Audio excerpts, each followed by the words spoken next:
ശാന്തി 12/9/25 പ്രഭാതമുരളി ബാബ്ദാദ മധുബൻ. ബാബു പറയുന്നു, മധുരമായ കുട്ടികളെ, നിങ്ങളുടെ പഠനത്തിൻ്റെ മുഴുവൻ ആധാരവും യോഗത്തിന്മേലാണ്. യോഗത്തിലൂടെ തന്നെയാണ് ആത്മാവ് പവിത്രമാകുന്നത്, വികർമ്മം വിനാശമാകുന്നത്.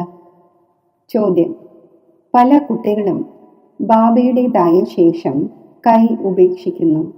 കാരണം എന്താണ്? ഉത്തരം: ബാബയെ പൂർണ്ണ രീതിയിൽ തിരിച്ചറിയാത്തത് കാരണം, പൂർണ്ണ നിശ്ചയബുദ്ധി അല്ലാത്തത് കാരണം.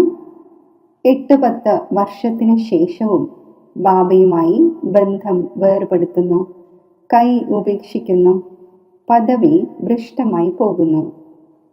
ക്രിമിനൽ ആയി ഉണ്ടായിരിക്കുന്നതിലൂടെ മായയുടെ ഗ്രഹപ്പിഴയിരിക്കുന്നു. അവസ്ഥ മുകളിലും താഴെയും ആയിക്കൊണ്ടിരിക്കുകയാണ്. എങ്കിലും പഠനം വിട്ടുപോകുന്നു. ഓം ശാന്തി. ആത്മീയ കുട്ടികൾക്ക് ആത്മീയ പിതാവ് മനസ്സിലാക്കിച്ചു തന്നുകൊണ്ടിരിക്കുന്നു. ഇപ്പോൾ മനസ്സിലാക്കുന്നുണ്ട്, നാം ഏവരും ആത്മീയ പരിധിയില്ലാത്ത ബാബയുടെ കുട്ടികളാണ്. ഇതിനെ ബാബ് ദാദ എന്ന് പറയുന്നു. ഏതുപോലെ നിങ്ങൾ ആത്മീയ കുട്ടികളാണ്, അതുപോലെ ഈ ബ്രഹ്മാവും ശിവ് ബാബയുടെ ആത്മീയ കുട്ടിയാണ്. ശിവ് ബാബയ്ക്ക് രഥം തീർച്ചയായും വേണമല്ലോ. ആത്മാക്കളായ നിങ്ങൾക്ക് ഓർഗൻസ് ലഭിച്ചിരിക്കുകയാണ് കർമ്മം ചെയ്യുന്നതിന് വേണ്ടി. അതുപോലെ ഇത് ശിവ് ബാബയുടെയും രഥമാണ്. കാരണം ഇത് കർമ്മക്ഷേത്രമാണ്. ഇവിടെ കർമ്മം ചെയ്യേണ്ടതുണ്ട്. അതാകട്ടെ വീടാണ്. അവിടെ ആത്മാക്കൾ വസിക്കുന്നു. ആത്മാവ് അറിഞ്ഞു, നമ്മുടെ വീട് ശാന്തിധാമമാണ്. അവിടെ ഈ കളി ഉണ്ടായിരിക്കുന്നില്ല, വിളക്കുകളും മറ്റും ഉണ്ടായിരിക്കുന്നില്ല. കേവലം ആത്മാക്കൾ നിവസിക്കുന്നു. ഇവിടെ വരുന്നു പാട്ട് അഭിനയിക്കുന്നതിന് വേണ്ടി. നിങ്ങളുടെ ബുദ്ധിയിലുണ്ട്, ഇത് പരിധിയില്ലാത്ത ഡ്രാമയാണ്. ഏതെല്ലാം ആക്ടേഴ്സ് ഉണ്ടോ അവരുടെ ആക്ട്, തുടക്കം മുതൽ അന്തിമം വരെ കുട്ടികളായ നിങ്ങൾ നമ്പർ വാർ പുരുഷാർത്ഥമനുസരിച്ച് അറിയുന്നു. ഇവിടെ ഏതെങ്കിലും സന്യാസിമാരോ മറ്റോ അല്ല മനസ്സിലാക്കിച്ചു തരുന്നത്. ഇവിടെ കുട്ടികളായ നമ്മൾ പരിധിയില്ലാത്ത ബാബയുടെ അടുക്കൽ ഇരിക്കുന്നു. ഇപ്പോൾ നമുക്ക് തിരിച്ചു പോകേണ്ടതുണ്ട്. ആത്മാവിന് തീർച്ചയായും പവിത്രമാകണം. ശരീരവും ഇവിടെ പവിത്രമാകണം എന്നല്ല, അങ്ങനെയല്ല. ആത്മാവ് പവിത്രമാകുന്നു. ശരീരം പവിത്രമാകുന്നത് 5 തത്വങ്ങളും സദോ പ്രധാനമാകുമ്പോഴാണ്. ഇപ്പോൾ നിങ്ങളുടെ ആത്മാവ് പുരുഷാർത്ഥം ചെയ്ത് പാവനമായി കൊണ്ടിരിക്കുന്നു. അവിടെ ആത്മാവും ശരീരവും രണ്ടും പവിത്രമായിരിക്കുന്നു. ഇവിടെ ആവുക സാധ്യമല്ല. ആത്മാവ് പവിത്രമായി മാറുമ്പോൾ പിന്നെ പഴയ ശരീരം ഉപേക്ഷിക്കുന്നു. വീണ്ടും പുതിയ തത്വങ്ങളാൽ പുതിയ ശരീരം ഉണ്ടാകുന്നു. നിങ്ങൾക്കറിയാം, നമ്മുടെ ആത്മാവ് പരിധിയില്ലാത്ത ബാബയെ ഓർമ്മിക്കുന്നുണ്ടോ അതോ ഇല്ലയോ എന്ന്. ഇതാണെങ്കിൽ ഓരോരുത്തരും സ്വയം തന്നോട് ചോദിക്കണം. പഠനത്തിൻ്റെ മുഴുവൻ ആധാരവും യോഗത്തിന്മേലാണ്. പഠനമാണെങ്കിൽ സഹജമാണ്. ചക്രം എങ്ങനെ തിരിയുന്നു എന്നത് മനസ്സിലായി കഴിഞ്ഞു. മുഖ്യമായത് തന്നെ ഓർമ്മയുടെ യാത്രയാണ്. ഉള്ളിൽ ഗുപ്തമായ ഒന്നാണ് ഇത്. കാണുവാൻ കഴിയില്ല. ബാബയ്ക്ക് പറയുവാൻ സാധിക്കില്ല, ഇവർ വളരെയധികം ഓർമ്മിക്കുന്നുണ്ടോ അതോ കുറവാണോ. ജ്ഞാനത്തെക്കുറിച്ച് പറയുവാൻ സാധിക്കും, ഇവർ ജ്ഞാനത്തിൽ വളരെ തീവ്രമാണെന്ന്. ഓർമ്മയാണെങ്കിൽ ഒന്നും കാണുവാൻ സാധിക്കില്ല. ജ്ഞാനം മുഖത്തിലൂടെ പറയപ്പെടുന്നു. ഓർമ്മയാണെങ്കിൽ അജപാജപമാണ്. ജപം എന്ന വാക്ക് ഭക്തിമാർഗത്തിലേതാണ്. ജപം എന്നാൽ ആരുടെയെങ്കിലും നാമം ജപിക്കൽ. ഇവിടെയാണെങ്കിൽ ആത്മാവിന് തൻ്റെ പിതാവിനെ ഓർമ്മിക്കണം. നിങ്ങൾക്കറിയാം, നമ്മൾ ബാബയെ ഓർമ്മിച്ച് പവിത്രമായി ആയി മുക്തിധാമത്തിൽ, ശാന്തിധാമത്തിൽ പോയി എത്തിച്ചേരും. ഡ്രാമയിൽ നിന്നും മുക്തമാകും എന്നല്ല. മുക്തിയുടെ അർത്ഥമാണ് ദുഃഖത്തിൽ നിന്നും മുക്തമാവുക. ശാന്തിധാമത്തിൽ പോയി പിന്നെ സുഖധാമത്തിൽ വരും. ആര് പവിത്രമാകുന്നുവോ അവർ സുഖം അനുഭവിക്കുന്നു. അപവിത്രമായ മനുഷ്യർ അവരുടെ സേവനം ചെയ്യുന്നു. പവിത്രതയ്ക്ക് മഹിമയുണ്ട്. ഇതിൽ തന്നെയാണ് പ്രയത്നമുള്ളത്. കണ്ണുകൾ വളരെയധികം ചതിക്കുന്നു, വീണുപോകുന്നു, എല്ലാവർക്കും കീഴ്മേൽ ആകേണ്ടി വരുന്നു. ഗ്രഹപ്പിഴ എല്ലാവരെയും ബാധിക്കുന്നു. ബാബ പറയുന്നു, കുട്ടികൾക്കും മനസ്സിലാക്കിച്ചു കൊടുക്കുവാൻ സാധിക്കും. പിന്നെ പറയുന്നു, മാതാ ഗുരുക്കന്മാരും ആവശ്യമാണ് എന്ന്. കാരണം ഇപ്പോൾ മാതാ ഗുരുക്കന്മാരുടെ സിസ്റ്റം നടക്കുന്നു. മുൻപ് പിതാക്കന്മാരുടേതായിരുന്നു. ഇപ്പോൾ ആദ്യം കലശം മാതാക്കൾക്കാണ് ലഭിക്കുന്നത്. മെജോറിറ്റിയും മാതാക്കളാണ്. കുമാരിമാർ രാഖി ബന്ധിക്കുന്നു പവിത്രതയ്ക്ക് വേണ്ടി. ഭഗവാൻ പറയുന്നു, കാമം മഹാശത്രുവാണ്, ഇതിൻ്റെ മേൽ ജയം നേടൂ. രക്ഷാബന്ധനം പവിത്രതയുടെ അടയാളമാണ്. അവർ രാഖി ബന്ധിക്കുന്നു, പവിത്രമാകുന്നില്ല. അവയെല്ലാം ആർട്ടിഫിഷ്യൽ രാഖിയാണ്. പാവനമാക്കി മാറ്റുന്ന ആരുമില്ല. ഇതിലാണെങ്കിൽ ജ്ഞാനം ആവശ്യമാണ്. ഇപ്പോൾ നിങ്ങൾ രാഖി ബന്ധിക്കുന്നു, അർത്ഥവും മനസ്സിലാക്കിച്ചു കൊടുക്കുന്നു, ഈ പ്രതിജ്ഞ ചെയ്യിക്കുന്നു. സിഖുകാർക്ക് കങ്കണം അടയാളമായി ഉള്ളതുപോലെ. പക്ഷേ പവിത്രമാകുന്നില്ല. പതീതരെ പാവനമാക്കുന്നവൻ സർവരുടെയും സദ്ഗതി ദാതാവ് ഒന്നാണ്. അത് ദേഹധാരിയല്ല. ജലത്തിൻ്റെ ഗംഗയാണെങ്കിൽ ഈ കണ്ണുകളിലൂടെ കാണുവാൻ കഴിയുന്നു. സദ്ഗതി ദാതാവായ ബാബയ ഈ കണ്ണുകളിലൂടെ കാണപ്പെടുന്നില്ല. ആത്മാവിനെയും ആർക്കും കാണുവാൻ സാധിക്കുന്നില്ല അതെന്ത് വസ്തുവാണ് എന്ന്. പറയുന്നുമുണ്ട്, നമ്മുടെ ശരീരത്തിൽ ആത്മാവുണ്ട്, അതിനെ കണ്ടിട്ടുണ്ടോ? പറയും, ഇല്ല. നാമമുള്ള മറ്റെല്ലാ വസ്തുക്കളെയും തീർച്ചയായും കാണുവാൻ കഴിയുന്നു. ആത്മാവിൻ്റെയും നാമമുണ്ട്. പറയുന്നുമുണ്ട്, ഭൃഗുടിയുടെ മധ്യത്തിൽ തിളങ്ങുന്നുണ്ടോ അനുപമമായ നക്ഷത്രം. പക്ഷേ കാണുവാൻ കഴിയുന്നില്ല. പരമാത്മാവിനെയും ഓർമ്മിക്കുന്നുണ്ട്, കാണുവാനൊന്നും കഴിയില്ല. ലക്ഷ്മി നാരായണനെ ഈ കണ്ണുകൾ കൊണ്ട് കാണുവാൻ കഴിയും. ലിംഗത്തിൻ്റെ പൂജ ചെയ്യുന്നു, എന്നാൽ അതേതെങ്കിലും യഥാർത്ഥ രീതിയിലല്ലല്ലോ. കണ്ടിട്ടും അറിയുന്നില്ല പരമാത്മാവ് എന്താണ് എന്ന്. ഇത് ആർക്കും അറിയുവാൻ സാധിക്കില്ല. ആത്മാവാണെങ്കിൽ വളരെ ചെറിയ ബിന്ദുവാണ്, കാണുവാൻ കഴിയില്ല. ആത്മാവിനെയോ പരമാത്മാവിനെയോ കാണുവാൻ സാധിക്കില്ല, അറിയുകയാണ് ചെയ്യുന്നത്. ഇപ്പോൾ നിങ്ങൾക്കറിയാം, നമ്മുടെ ബാബ വന്നിരിക്കുന്നു ഇദ്ദേഹത്തിൽ. ഈ ശരീരത്തിനും തൻ്റെ ആത്മാവുമുണ്ട്. പിന്നെ പരംപിത പരമാത്മാവും പറയുന്നു, ഞാൻ ഇദ്ദേഹത്തിൻ്റെ രഥത്തിൽ വിരാജിക്കുന്നു. അതിനാൽ ബാബ് ദാദ എന്ന് പറയുന്നു. ഇപ്പോൾ ദാദായെ ഈ കണ്ണുകൾ കൊണ്ട് കാണുന്നു, ബാബയെ കാണുന്നില്ല. അറിയുന്നുണ്ട്, ബാബ ജ്ഞാനത്തിൻ്റെ സാഗരമാണ്. ആ ഒന്ന് ഈ ശരീരത്തിലൂടെ നമ്മെ ജ്ഞാനം കേൾപ്പിച്ചുകൊണ്ടിരിക്കുന്നു. അത് ജ്ഞാനത്തിൻ്റെ സാഗരവും പതീത പാവനുമാണ്. നിരാകാരൻ എങ്ങനെ വഴി പറഞ്ഞു തരും? പ്രേരണയിലൂടെ ആകട്ടെ ഒരു കാര്യവും നടക്കുന്നില്ല. ഭഗവാൻ വരുന്നു എന്നത് ആർക്കും തന്നെ അറിയില്ല. ശിവജയന്തിയും ആഘോഷിക്കുന്നു. അപ്പോൾ തീർച്ചയായും ഇവിടെ വന്നിട്ടുണ്ടാകുമല്ലോ. നിങ്ങൾക്കറിയാം, ഇപ്പോൾ ആ ഒന്ന് നമ്മെ പഠിപ്പിച്ചുകൊണ്ടിരിക്കുന്നു. ബാബ ഇതിൽ വന്ന് പഠിപ്പിക്കുന്നു. ബാബയെ പൂർണ്ണ രീതിയിൽ തിരിച്ചറിയാത്തത് കാരണം, നിശ്ചയബുദ്ധി അല്ലാത്തത് കാരണം 8-10 വർഷങ്ങൾക്ക് ശേഷവും ബന്ധം വേർപെടുത്തി കളയുന്നു. മായ തികച്ചും അന്ധമാക്കി മാറ്റുന്നു. ബാബയുടേതായ ശേഷം പിന്നെ ഉപേക്ഷിക്കുന്നു എങ്കിൽ പദവി ഭ്രഷ്ടമായി പോകുന്നു. ഇപ്പോൾ കുട്ടികളായ നിങ്ങൾക്ക് ബാബയുടെ പരിചയം ലഭിച്ചിരിക്കുന്നു. അപ്പോൾ മറ്റുള്ളവർക്കും നൽകണം. ഋഷിമുനിമാരും മറ്റും നേതി നേതി എന്ന് പറഞ്ഞുകൊണ്ടിരുന്നു. മുൻപ് നിങ്ങൾക്കും അറിയാമായിരുന്നില്ല. ഇപ്പോൾ നിങ്ങൾ പറയും, അതെ, നമ്മൾ അറിയുന്നുണ്ട്. അപ്പോൾ ആസ്തികരായി സൃഷ്ടിചക്രം എങ്ങനെ തിരിയുന്നു ഇതും നിങ്ങൾ അറിയുന്നു. മുഴുവൻ ലോകവും ഈ പഠനത്തിന് മുമ്പേ നിങ്ങളും നാസ്തികരായിരുന്നു. ഇപ്പോൾ ബാബ മനസ്സിലാക്കിച്ചു തന്നു.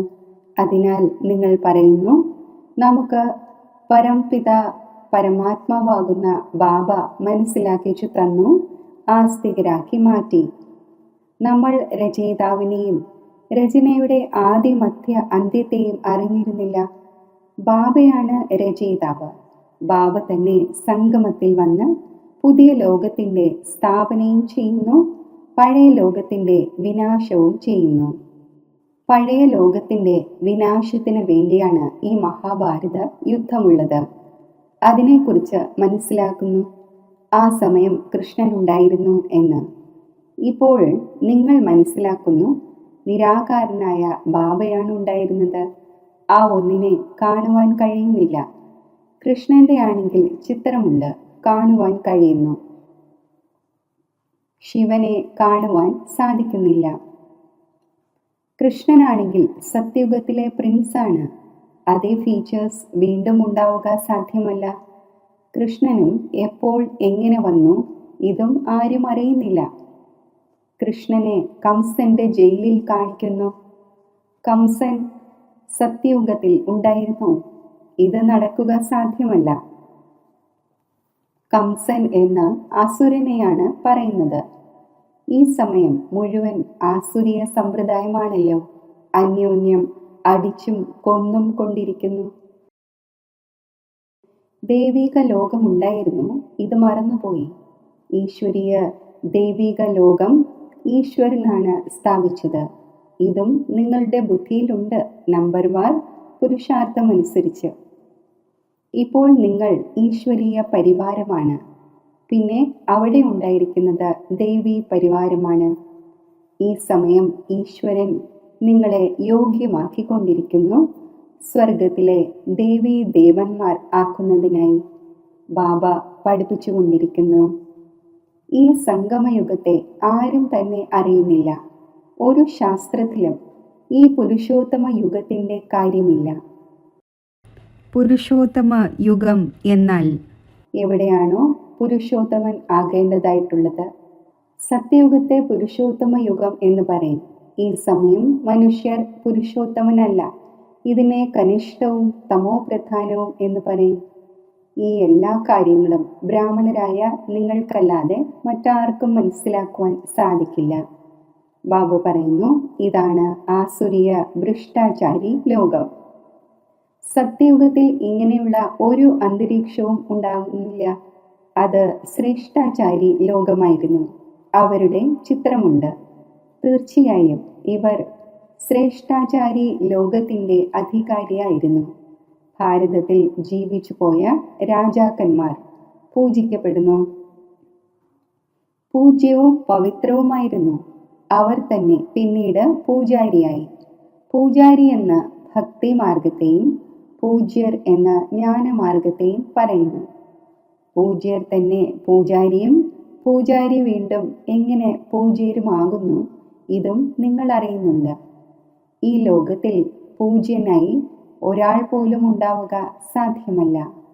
പൂജ്യർ എന്ന് പരംപിത പരമാത്മാവിനെയും ദേവതമാരെയും തന്നെയാണ് പറയുന്നത്. പരംപിത പരമാത്മാവാണ് സർവർക്കും പൂജ്യൻ. സർവധർമ്മത്തിലുള്ളവരും ആ ഒന്നിൻ്റെ പൂജ ചെയ്യുന്നു. ഇങ്ങനെയുള്ള ബാബയുടെ ജന്മം ഇവിടെ തന്നെയാണ് പാടപ്പെടുന്നത്.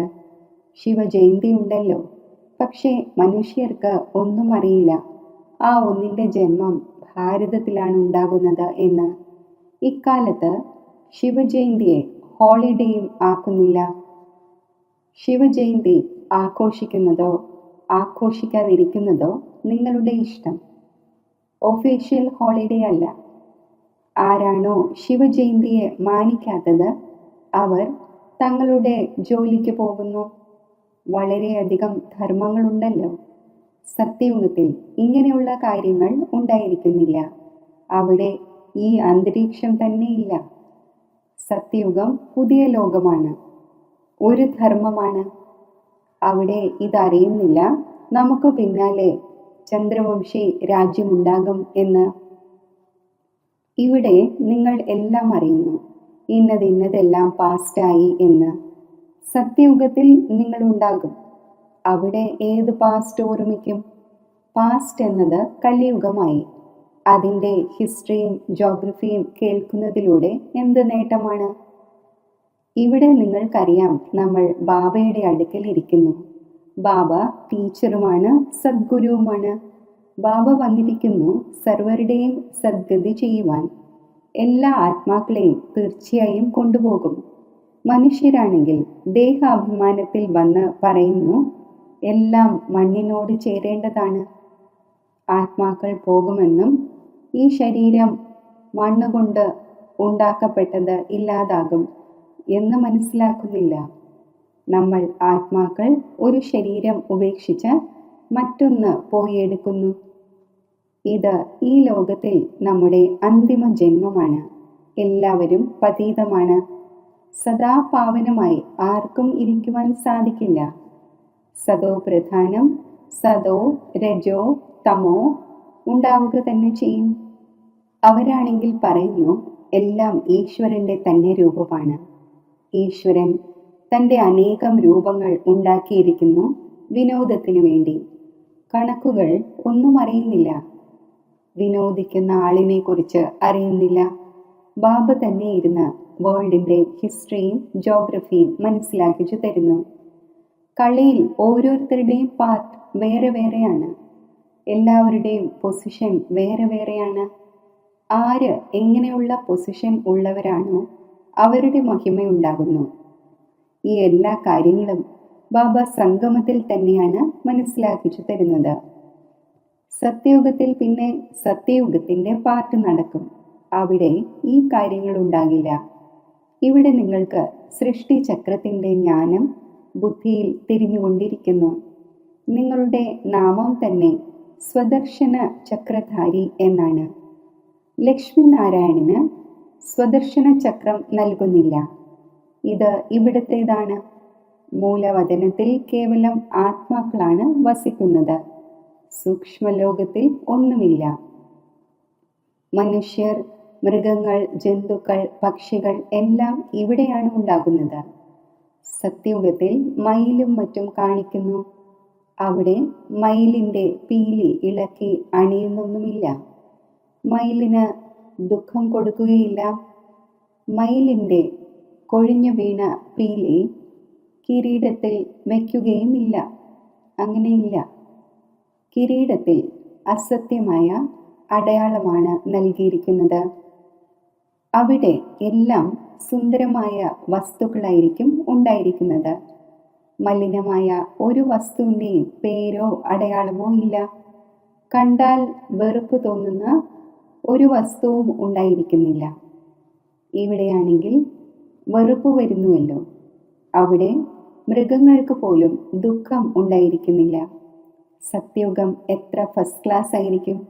പേര് തന്നെ സ്വർഗം, ഹെവൻ, പുതിയ ലോകം എന്നാണ്.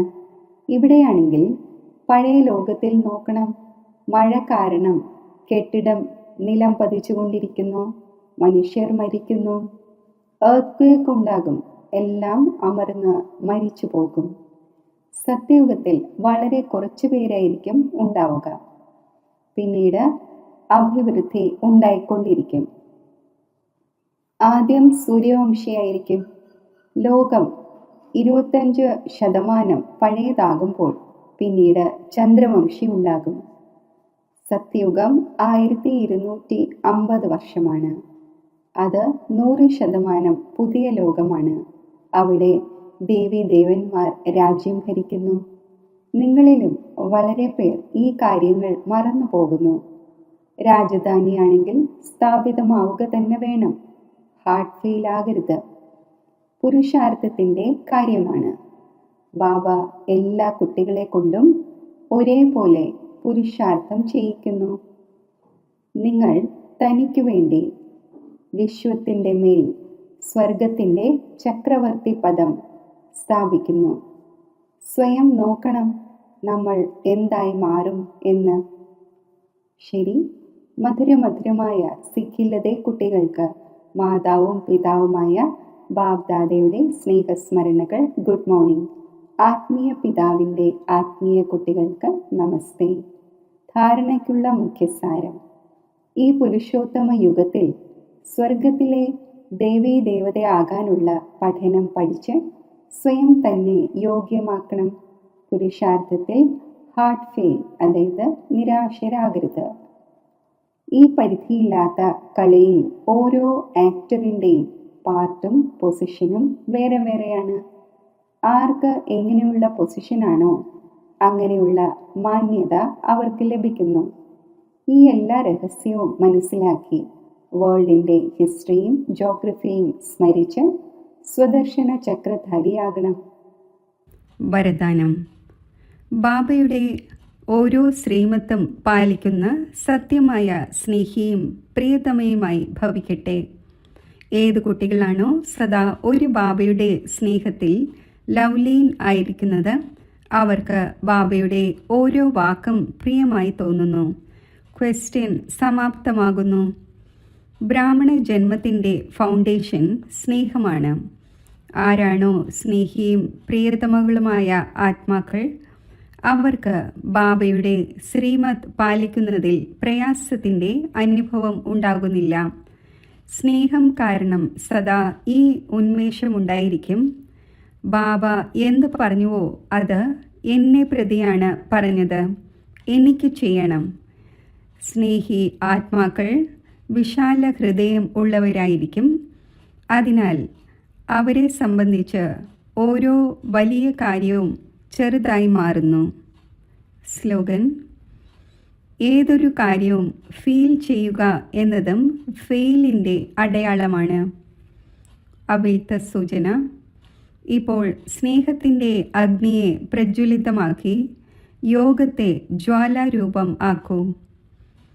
ജ്വാലാസ്വരൂപത്തിൻ്റെ സ്ഥിതി അനുഭവിക്കുന്നതിനായി നിരന്തരം ഓർമ്മയുടെ ജ്വാല പ്രജ്വലിതം ആയിരിക്കട്ടെ.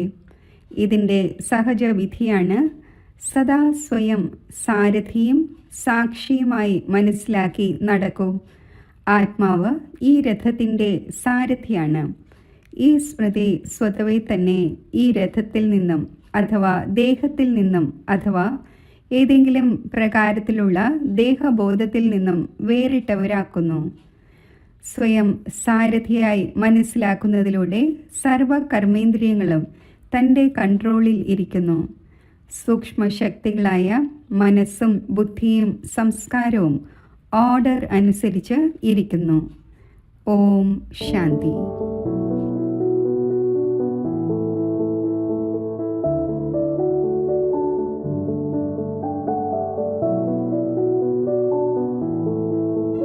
മനസ്സ സേവനത്തിൻ്റെ അഭ്യാസം. ഒരു ബാബ, രണ്ടാമതാരുമില്ല എന്ന ഗഹന തപസ്യയുടെ വിധിയിലൂടെ ഞാൻ ആത്മാവ് വിധാതാവും വരദാതാവുമായ ബാബയിൽ നിന്നും ശാന്തിയുടെയും ശക്തിയുടെയും ഖജനാവുകൾ ശേഖരിക്കുകയാണ്.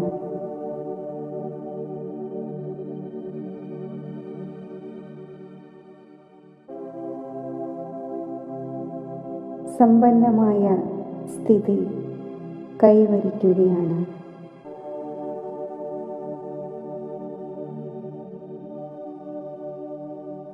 മന്മനാഭവയുടെ മന്ത്രസ്വരൂപമായ ഞാൻ ലൈറ്റ് ഹൗസ്, മൈറ്റ് ഹൗസ് ആകുന്നു.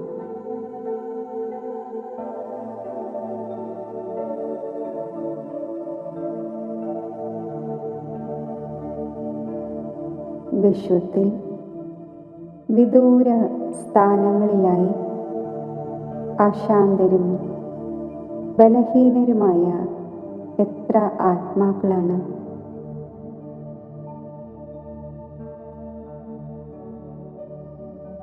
അങ്ങനെയുള്ള ആത്മാക്കൾക്ക് ഞാൻ ഈ ലൈറ്റ് ഹൗസ് മൈറ്റ് ഹൗസ് സ്ഥിതിയിലൂടെ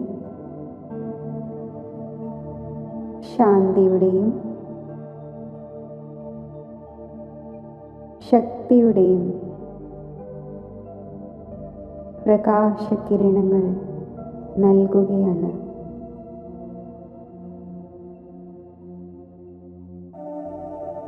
ഈ ശ്രേഷ്ഠ വൈബ്രേഷൻസ് വിശ്വമാകെ വ്യാപിക്കുകയാണ്.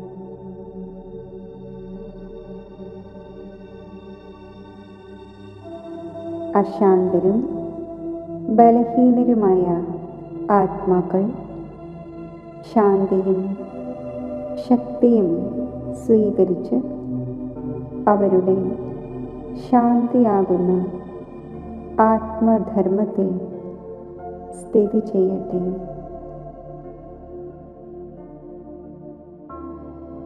ശക്തി സമ്പന്നമായി മാറട്ടെ.